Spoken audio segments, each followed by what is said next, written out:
encouraging middle belts to continue to do what they are doing because that is the right way to go. Freedom for everybody.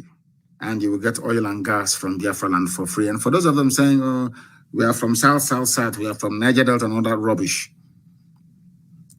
Remember also, we have the largest gas field in Ohaji. We have oil in Ebema, we have oil in Mbidi, we have oil in Awamama, we have oil in Aguleri, we have oil in Ukuta. Are you listening to me? Oil everywhere in Okwa. In Abia, so-called Abia State where I come from, there is oil. There's oil in Ogbaru. In Ogbaru, if you go to River Niger, you will see oil coming out of the bed of River Niger. You will see it there with your naked eyes. Because of the janjaweed in the north, I may be talking rubbish. So even the oil we have in Igbo-speaking territory of Biafra alone, we can supply all of you free oil and gas in perpetuity. Middle belt, you stand on your own. We guarantee we are going to dredge River Niger all the way to Lokoja. So you will have free, in fact, we will internationalize River Niger. So you will have free, toll-free shipping all the way to Lokoja, your river port. You have nothing to be afraid of. And everything I'm saying to you, we are going to put down in a treaty. Signed before Israel, USA, Canada, EU, China, and Japan. International treaty. So you will know that we have nothing to hide. We want everybody to be free. Our fight is not about oil and gas. I keep saying that to you all the time. We will give you oil and gas for free. That the very treaty guaranteeing that will be overseen by the international community. So we cannot renege on it. I want you to understand that to this very day. That is why the death of the innocent must be avenged. They know it very well. But because they think that Nnamdi Kanu will not honor his words. He will not give us oil and gas for free. Please let us continue in this one Nigeria. And I have said it many times. All the minorities in the north will be taken care of. Once Biafra becomes free, it gives us the impetus and the platform from which we can save you from Fulani emasculation and destruction. If Nigeria continues the way it is right now, Fulani will overrun the whole of the Middle Belt. I'm telling you, Tiv Nation will come under attack. Bachama is gone, Birom is gone, all these people are gone. Only TV is standing strong right now as we speak. And to an extent, Jukun. If we allow Nigeria to continue, because the number of Fulani influx, these terrorists is limitless. They have a huge number of people to come in, and the attraction is oil and gas. They have seen how wretched, poorly educated Fulani people are living large on the proceeds of oil and gas. That's something I need to remind Wike, of course, and all those who stupidly call themselves Niger Delta. The Fulanis come in, they kidnap, they make more money than the state government does in the south, and they return to wherever they came from. These are the things that must guide your thinking, and that is why Nigeria must end. As I said a few days ago, Nigeria must be dissolved. Let everybody go back to where they come from. If they now wish to come back together to form a country or whatever, that is entirely their business. Let the people decide.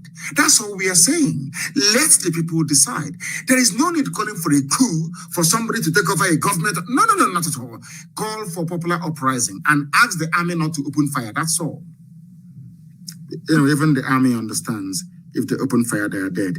University students being abducted every blessed day. And all a pastor is interested in his tithes and offerings. Very, very sad indeed. I don't blame these kids who are being kidnapped. I blame those that wish to sustain one Nigeria. Crying. The reason why they are crying in the Middle Belt is because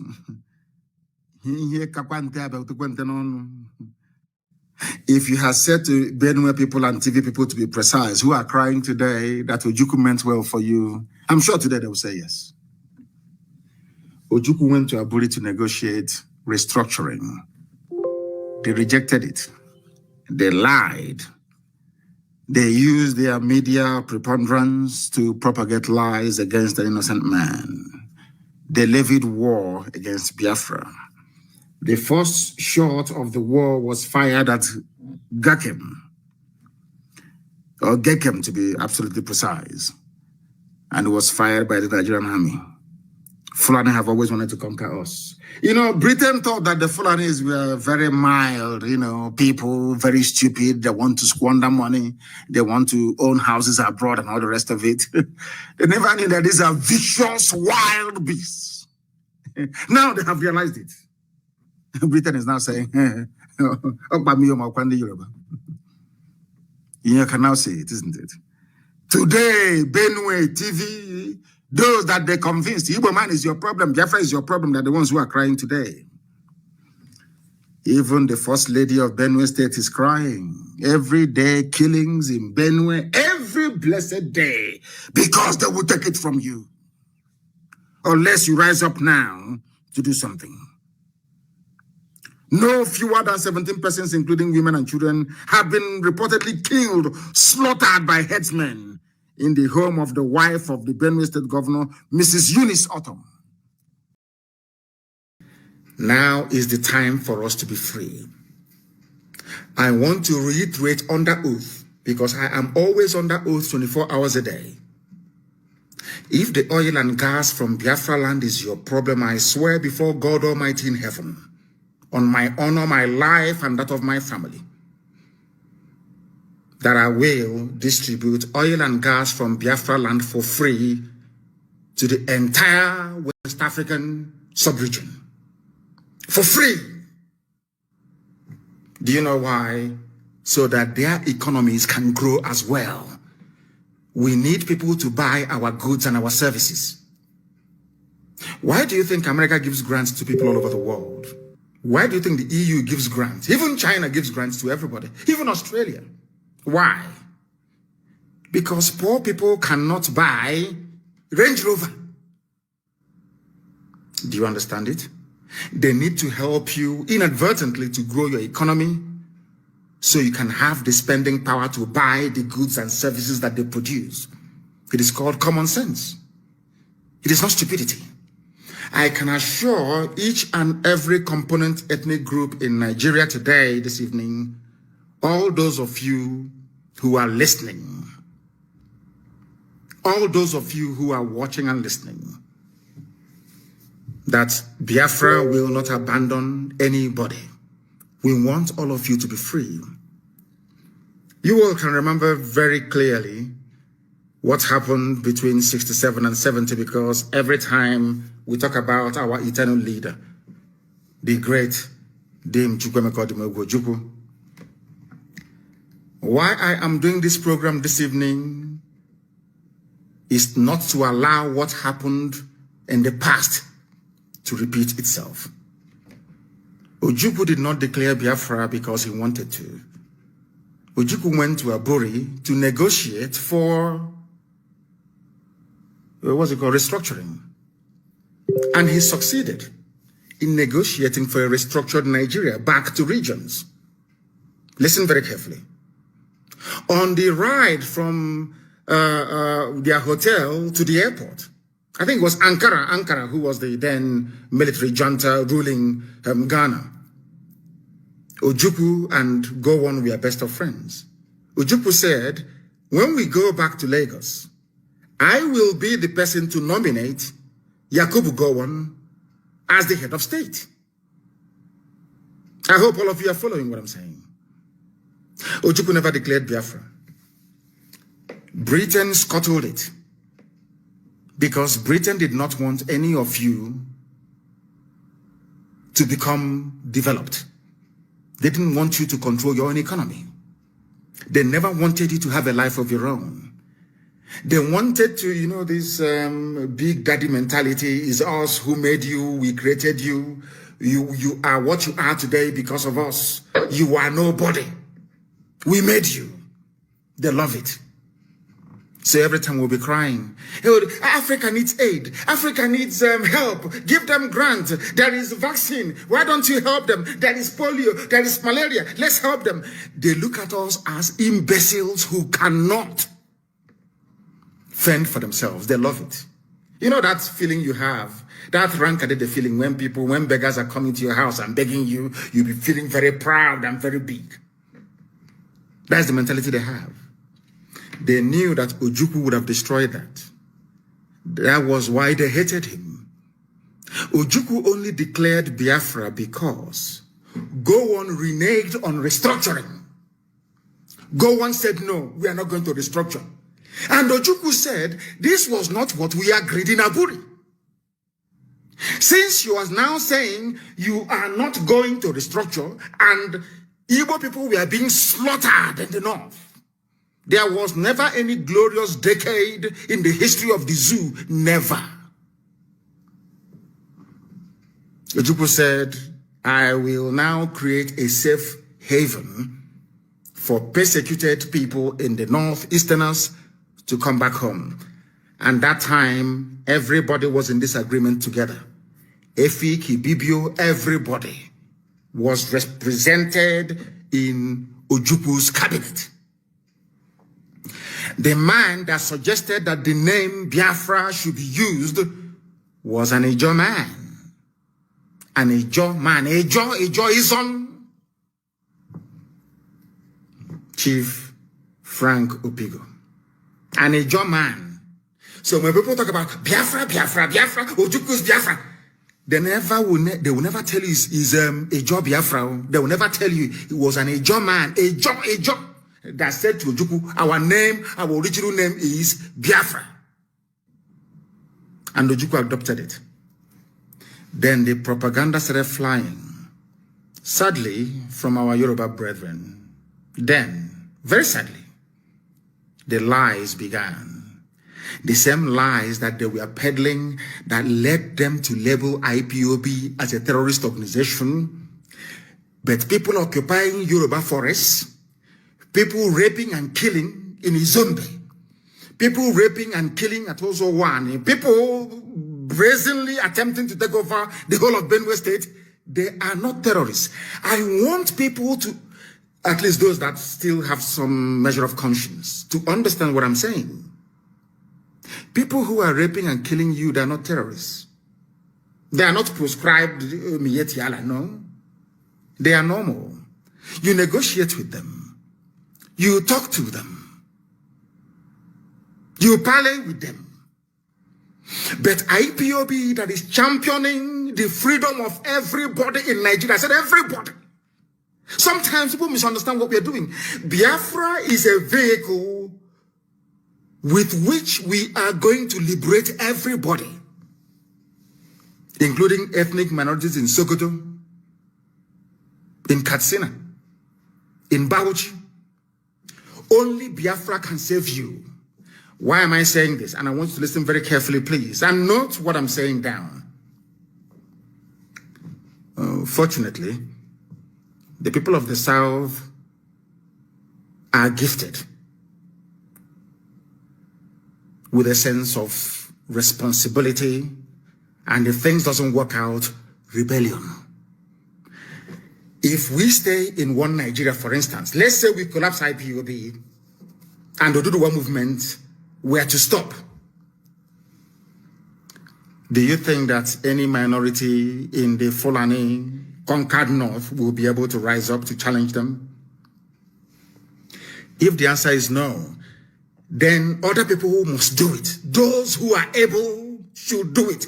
That is why IPOB, this Biafra movement, needs the support of everybody. It doesn't matter where you come from. It doesn't matter if you're from Krenembron. It doesn't. Once you are suffering within Nigeria, you need IPOB and you need Biafra. More than Biafra needs you.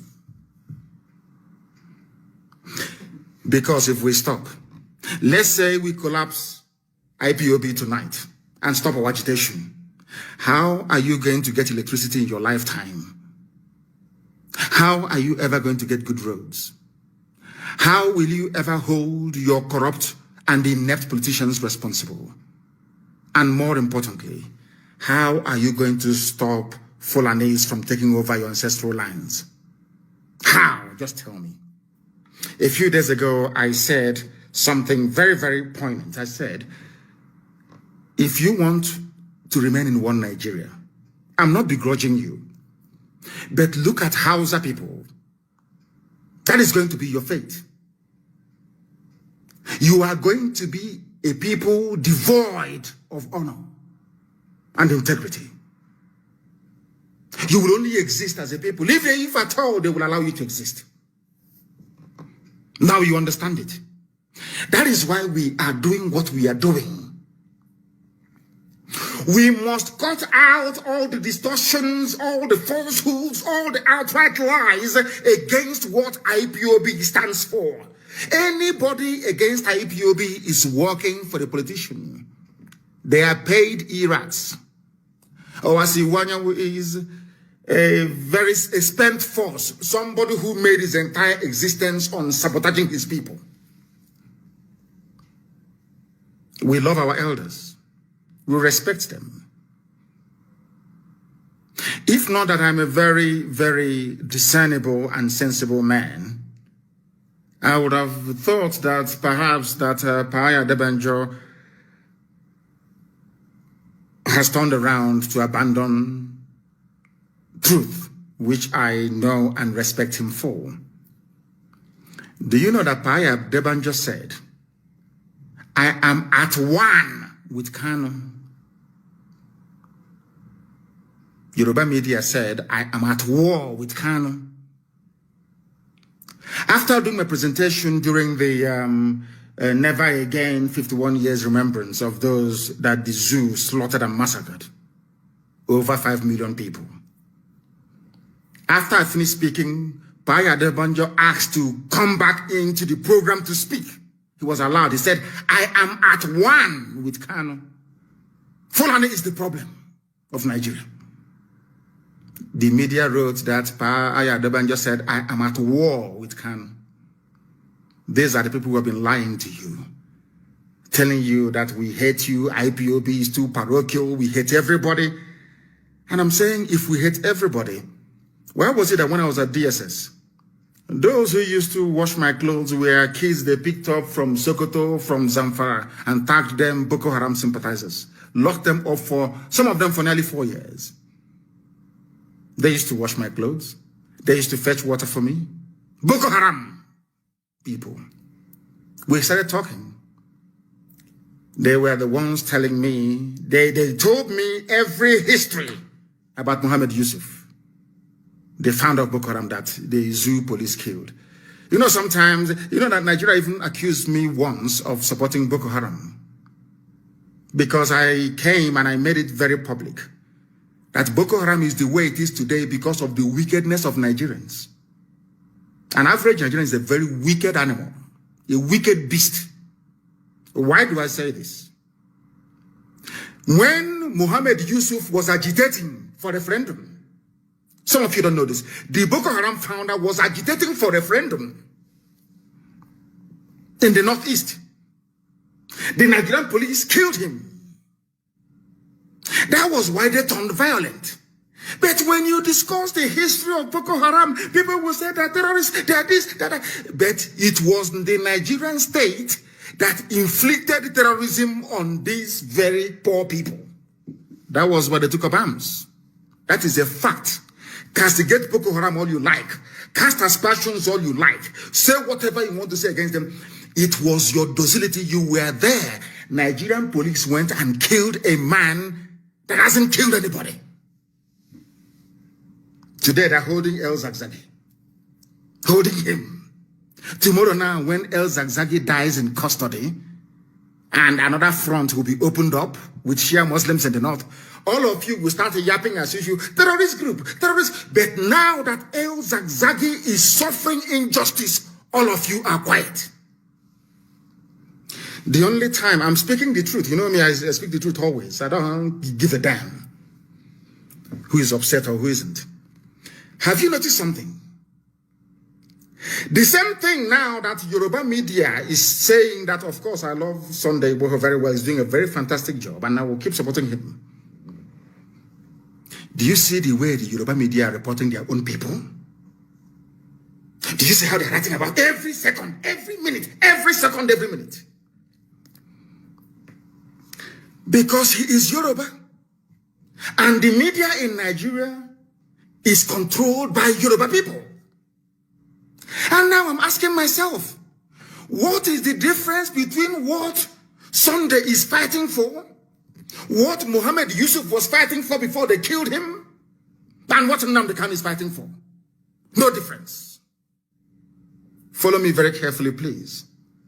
I'm not saying that I condone or tolerate the excesses of Boko Haram bombing and killing people. I completely reject and condemn it. But there is no difference. Yoruba will never promote anybody outside their tribe. They are journalists I'm talking about. Never. Because somehow they feel that the coming of Biafra will somehow disadvantage them. I don't know why. Or is it because somebody somewhere is desperately trying to become the president of the damnable Zoological Republic? I have no idea. But I want you to pay attention this evening. Ask yourself this question. What is it that Sunday Iwoho is doing that is different from what IPOB is doing? What's the difference? They'll say, oh no, because he's not advocating for the breakup of the country. Because we see a million miles ahead than any other person. Why am I saying this? Do you know when Ojukwu saw that only restructuring could save Nigeria? Only restructuring. 52 years ago. 52 years ago. 52 years ago. I want the world to understand that this is a gift that God gave to Biafran people. The gift of vision, to be able to see things before they happen. And I am very glad to say, and with every sense of humility, I hasten to add, that I also possess the same gift as Elohim gave to our eternal leader. I have the same gift. I need you to understand this very, very carefully. I also have the same gift. And you ask yourself this very simple question. Why was it that something Ojukwu saw, not did he only say it, he negotiated for a restructured Nigeria what do I mean by 50? 54 years ago, 53, 54 years ago. Only now, they are now asking for the same thing. 54 years ago, they killed 5 million Biafrans because of it. The same thing they killed 5 million Biafrans because of, now they are begging to have it. And the thing is, why must all of us be begging Fulani for restructuring? Why must all of us be begging them for referendum? Why? Are they God? Are they holding the key to our lives? Why must we are begging? Every time we are begging them, oh, please, can you restructure? Oh, please, can you give us? Every time, please. Who are these people that we keep begging them? And I will tell you to go through your elected representatives. They tell you to go through your politicians. But one thing you don't understand is this. They are the ones that allowed the INEC that they control to bring those people forward as your political leaders. So they control them. That is a fact. Now, if you want to remain in perpetual slavery and poverty, do not support IPOB and what we are doing. But if you want to, you see, sometimes people think that I'll give you a very simple example. China is blessed. They are doing well all over the world. Their economy is booming. I think now they're #1, I believe, in the whole world in terms of economy, and they're #2 in terms of military might. That is their blessing. No one can take it away from them. Do you understand? No amount of jealousy can change it. If out of jealousy, or you believe that Biafra is going to be one very beautiful nation in Africa, and because of that, you are not going to support them, you are doing yourself a disfavor. Because there's a way we say it where we come from. If you're suffering, we are also suffering. Everybody's suffering. And let me ask you, which other people do you think will have the courage to do what Biafrans have been doing for the past, say, 54 years? Which other people in Nigeria, I'm asking you, can do it? There is nothing envy or jealousy can do for you. You can be jealous from now till the kingdom come. It cannot remove God's blessing and grace upon a people. Why is it that Angela Merkel, as advanced as Germany is, will say that USA is the leader of the free world? You know all the problems that they had during the Trump era with NATO funding and all the rest of it, World Trade Organization, World Health Organization, and the rest of it. If you ask Angela Merkel, leading a very proud Germany, she will tell you, we look up to America as the leader of the free world. Is it going to stop Germany from doing very well by acknowledging the preeminence of the United States of America? No. If you ask Boris Johnson now, he will tell you the most important thing for us is to make sure that America comes back to lead the free world. It doesn't matter if you're hung up on your jealousy or your envy. It's not going to change God's blessing. The same thing applies to Biafra and IPOB. Now to the Igbo race to an extent. The same thing happened to the Jews. Jealousy, envy, jealousy, envy, jealousy, envy all over the world. They were slaughtered over and over again. They were killed. It never ever removed the grace of God from upon them. Today, Israel is standing very, very strong. Why am I saying all these things to Nigerian youths? It's for them to understand this very simple fact that we have not come to take anything that belongs to anybody. We have come to set all of you free. And I will reiterate, once we are all free, if all of you gather together, first of all, you need freedom. You know, what I find astonishing about the likes of people who should know better, like Wole Soyinka, that were advocating for sovereign national conference until Obasanjo came, a Yoruba man became the president, and they forgot about it. Had they stood on that, if after this liberation of everybody in Nigeria, all of you were to come together to say, we still want to remain in Nigeria, after a referendum, I am a Democrat. Should Biafrans vote to be part of Nigeria? That's entirely up to them. And I will abide by it because the majority will always carry the vote. And for some of you who are afraid, they will dominate us. Hey, Biafrans everywhere. Igbo people, they have shop in Lagos. They have in Ibadan. They are doing well in Kanu. They are doing very well in Meduguri. They are doing very well in Yola. They are doing very well in Kafanchan. It's because you don't know anything. Do you know that in the mindset is in our DNA to be free? As a free people, we are the only people. These people you claim are going to do. I am from a place called Isiama Faruku Ibeku. Faruku used to be one autonomous community before, but now we are three. Maybe we are going to become four. Who knows? We are the only people that answer to autonomous community. Do you know why? Because we love freedom. We don't want anybody to lord it over us. And for people who wrongly claim that was the propaganda of the Janjaweed, the Miyet Yala Caliphate, Fulani Caliphate over the years, don't join Biafra. Don't join the Igbo people. They will dominate you. They will dominate you. And I want to draw a very simple analogy with what is happening today. Look at Miyet Yala. Look at IPOB, for instance. Who are the ones killing you and dominating you? Miyet Yala. Who are the ones shouting, don't join IPOB, don't support them, the same Miyet Yala dominating you? That was what they did before, during, and after the war. They poisoned the minds of our people. Britain started it. And go on, finished it off.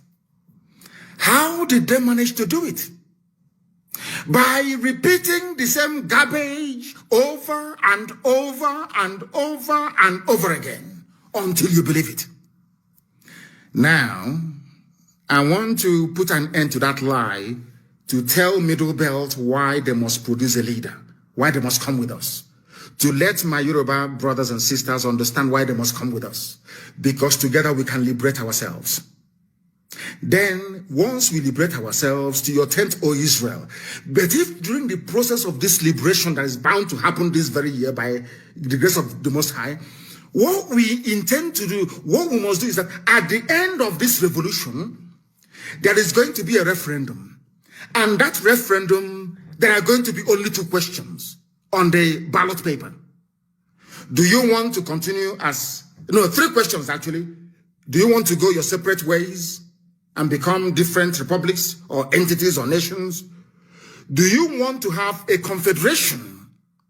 Or do you want a federation? As a referendum question. That's all. If it comes back that Biafrans, after this new order has been established, they vote for a continuation of one Nigeria, who am I to say no? I'm a Democrat. I can never say no. Understand this very clearly. We are going to go into a revolution this year. Something more compelling and devastating than end SARS. We must do it together, spontaneously at the same time. As I told you, we outnumber them.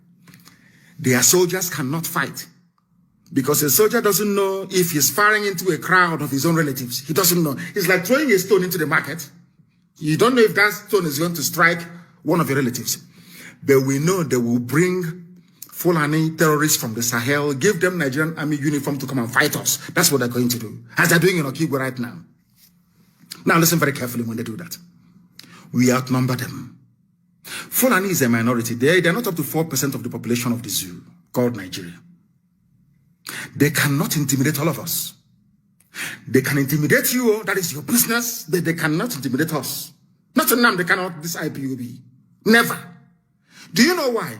Because over the years we allowed them, we gave them leeway. There was no problem. Only Fulani is at war with every ethnic minority, or should I say every ethnic group in Nigeria. Only them.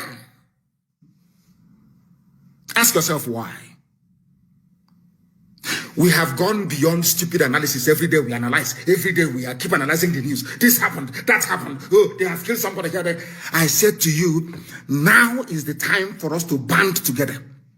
The promise I'm making all Nigerian youths this very night, because it's night time in Nigeria, is this. After we must have succeeded liberating each and every one of us, there is going to be a referendum. In that referendum, there will be 3 questions. Do you want Nigeria to continue as a federation, the way it's presently structured?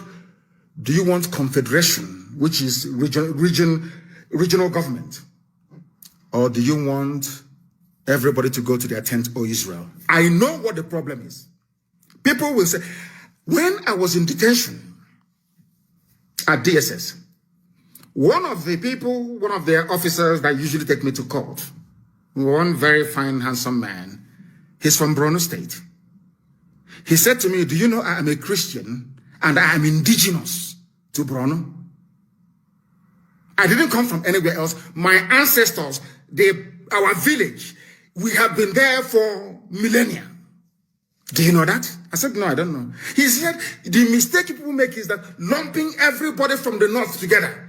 They are either Hausa or they are Fulani. That I'm mistaken. This is a DSS officer trying to lecture me. I said, okay, I understand. And he said to me, when he was bringing me back from the court, he said to me, our problem is not with Biafra, not with you, but if you go, what is going to be our fate? The only reason why we have not been slaughtered or forcibly converted to Islam is the presence of Igbo people everywhere in Nigeria. A DSS officer confessed to me that it is better for them that we are all suffering in one Nigeria than to allow the East to break away. Because if you go, there will be no buffer anymore. There will be nobody to protect us. We are finished. DSS officer confessed to me. So this evening, and over the years I've been thinking, you know, I came out of their mess for very many years. They came to my house to kill me.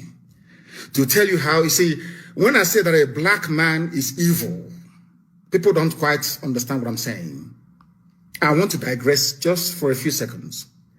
When I left DSS, I went to Kuje prison and I was granted bail because, you know, in Nigeria, they can never ask you to go. They will always grant bail because they want to make money from you.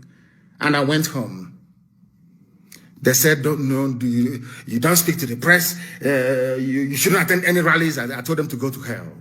I broke all their conditions. And I was there, ready to take 2 million men to Abuja.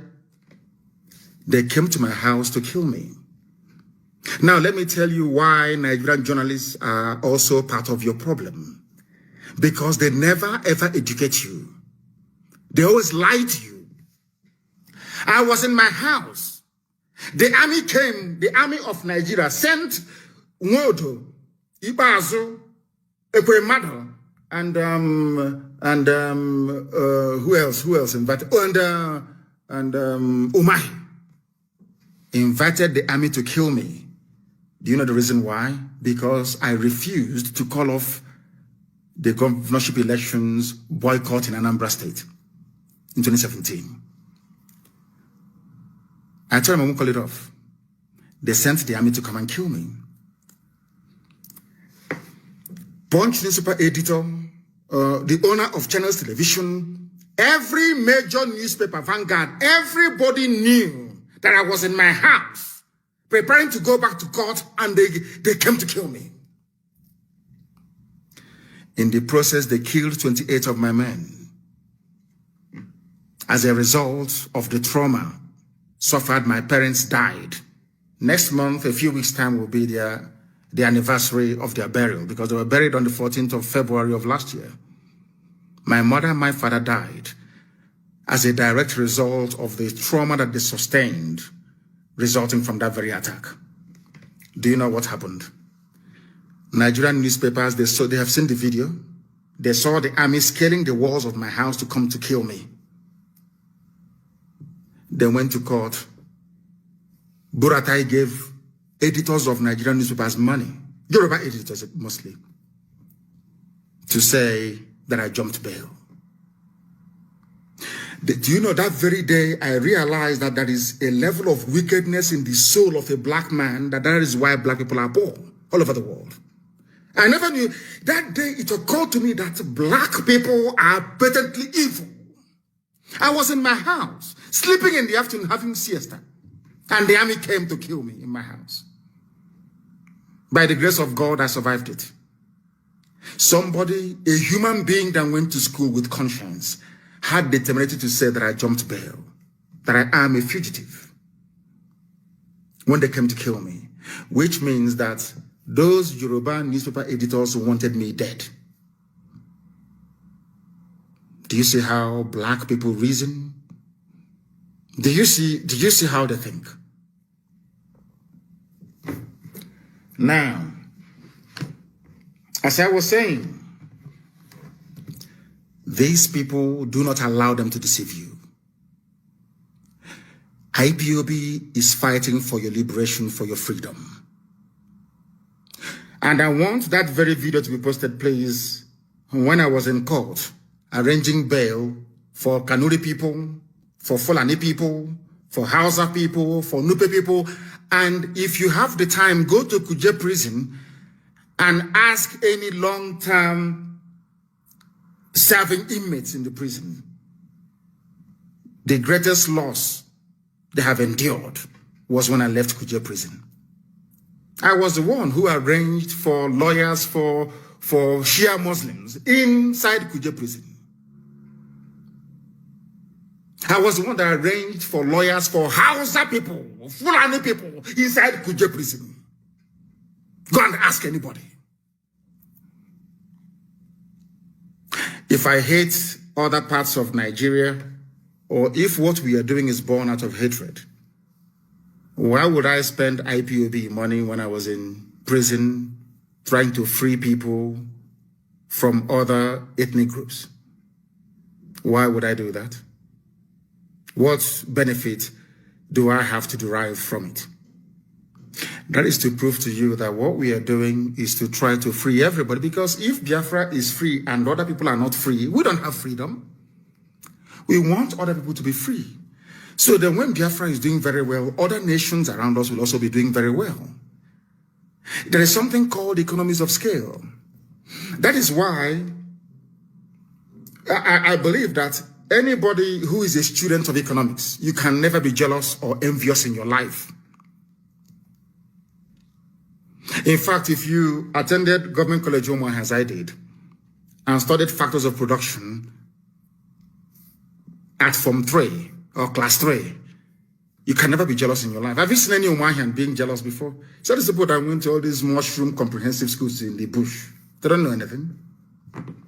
Have you seen anybody who attended maybe King's College Lagos or DMGS Onitsha or where's this one again? CKC Onitsha for that matter, or Nike Grammar School or Methodist College Uzakole, or maybe Hope Warden Institute in Calabar or Stella Maris in Iguacha, or maybe Africa Grammar School in those days. Do you think they have time for jealousy? Because at Class 3 they teach you something in economics, factors of production.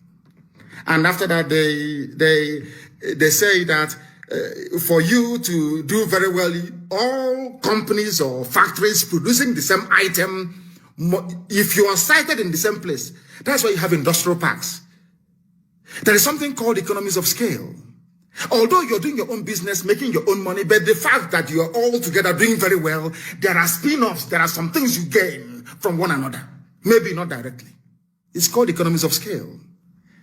That is why, after the Second World War, America poured so much money into Germany that they were fighting. They fought Germany. The war ended like today. From tomorrow, they enacted what was called the Marshall Plan and gave so much money to Germany to rebuild the German economy. Do you know why? Because they know that Germans, they have scientists, they are hardworking people. It is in the interest of America that Europe is doing very well. It's only in Africa that when you see somebody doing well, you want them to die. Because you are black, you are primitive, you're evil. Let me tell you why it is good for other people's children to do even better than your own children. Because you don't know the disease or illness that may afflict you tomorrow. You don't know if there is any medicine available to cure that very illness. And you know the funniest thing, you don't know if this your neighbor that you're hating on, or this Biafran, or this IPOB member that you hate, you don't know if it is the child that will find or invent the medicine that will cure you. I've preached this thing before on Radio Biafra. That is why abroad, when you don't send your children to school, your neighbor will call the police. I told you this before. And one day, I was living at a place called St. Philip's Road in East London, in Hackney. And I asked the woman, why did you call the police? Is it your business? The woman said, I have arthritis. There is no cure for arthritis. We only manage the pain. I don't know if this little boy that this woman is denying access to good education is the one who is going to invent the medicine to cure arthritis. Shamefully, I went back upstairs. It reminded me of what I read in school, Economies of Scale. If Biafra is free, all of you will be free. If all of us are free, then we enjoy the genuine benefits of freedom and democracy. That is not obtainable in the zoo called Nigeria. And that is why you must reject this Luciferian, concocted zoological Republic of Nigeria. And now I want you to understand this. I had wanted to build a very small context, a sort of background, so you understand why I call Nigeria a zoo. Some of you get upset. I'm addressing Nigerians now. Some of you get very angry. He's calling us zoo, that we are animals. That is why we don't want to be associated with IPOB. You don't want to support IPOB. Do you know why I say so all the time? Don't be angry. Listen to me this evening. When I finish, you will tell me that I'm right. I'm not calling you an animal in a zoo because you're an animal, no. I'm trying to wake up your consciousness. I want you to become angry in a very good way, to look at yourself and say, how do I change this my nature? It is a very, very constructive criticism. Do you know one very funny? I wanted to go, after tonight's lecture, I want you to go to the nearest hospital. Go to the A&E. You will see people with all manner of health challenges. Maybe somebody involved in a motor accident, or maybe somebody who have suffered heart failure. I want you to go to the IC unit. Of course, we don't have it in this, so intensive care unit. Just peep through the window. Once there is no pulse in that person, they cannot no longer feel the heartbeat. You know one thing they do, one funny thing they do, they pump electricity into that very person. And when they want to do it, the person applying the electric shock will be protected. Others will run away. Understand this very carefully. Do you know why they're doing it? Because those who are living, those who are well, if you give them a dose of that electric shock, it may damage them. But to this person that the heart is no longer beating, is dying, they need electric shock to wake them up. The same thing happens in real life. That's the reason why we do things the way we do it. That was why I called Nigeria a zoo, and why I call Nigerians animals, because you are dead. I need to wake you up. I need your consciousness to rise up, to realize that you're in a mess. And because it took you very many years to understand it, that is why you are in the mess that you're in today.